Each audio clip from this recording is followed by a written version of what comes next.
Mr. Town told me not to be funny, so I'll do my best. But I do have one complaint, Mr. Town. When you have an event like this, you're supposed to build up in the speakers. And after those two students, I'm going to be a big letdown, so sorry. You made it. Do you believe it?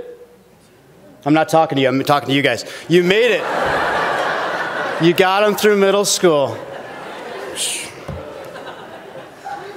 I told my mom this morning, this is the first time I've ever been popular in 8th grade.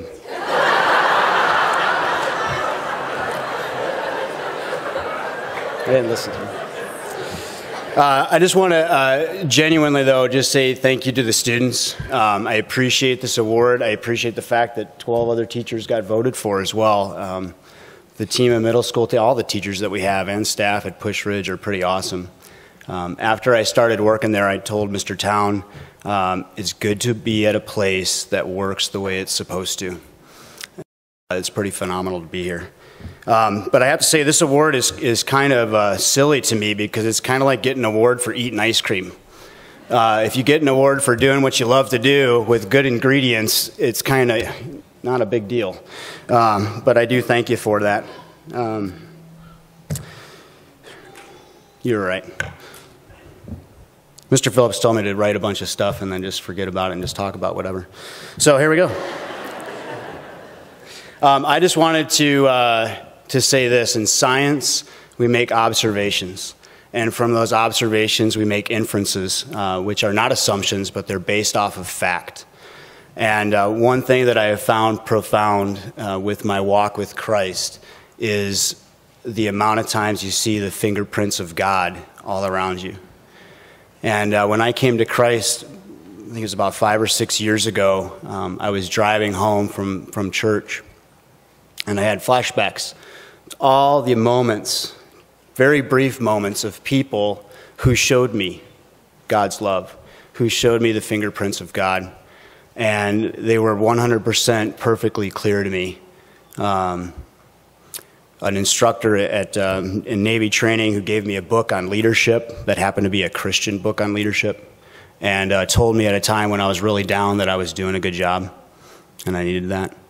Other people that just wore their faith on their sleeve and weren't afraid to show it, and just showed me what true strength is.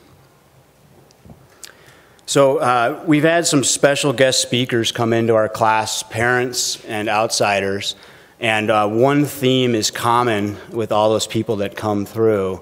They love what they're doing. And whether it be police officers with Sergeant Graham and Sergeant Haynes, Judge Rash came in, Dr. Rash, Nurse Vendito. Hopefully I'm not forgetting anybody, but they all just love their jobs. And the common theme was they weren't necessarily doing that their whole lives. They might have been doing something else and switched. And the switch was when God pulled them to do what they were made to do. Proverbs 16:9 says, "The heart of a man plans his ways, but the Lord establishes his steps."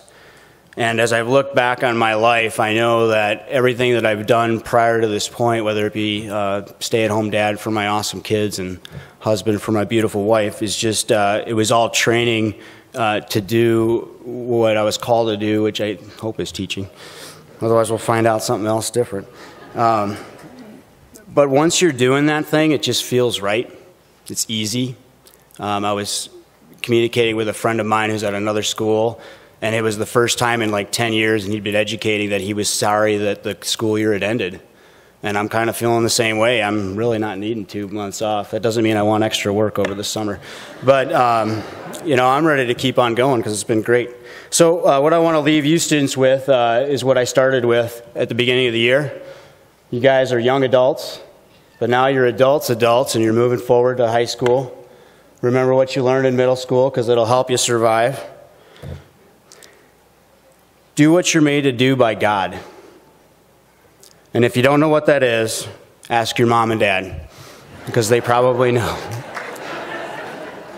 They've got some good insight for you. Moms and dads, don't tell them what you want them to do. Tell them what they're made to do. Call them out. If your mom and dad don't give you an answer that you like, then I would ask God, because at some point in time, he'll pop you on the head and tell you what you're supposed to do, and then you'll go do it, and you'll feel better. So I would encourage you to do that. And lastly, we're all called to be the salt and light. So stick with science and make sure you're leaving those fingerprints out there. Don't be afraid to tell your story. Don't be afraid to lend a hand to somebody who needs it. Don't be afraid to be great, because you guys are. So thank you.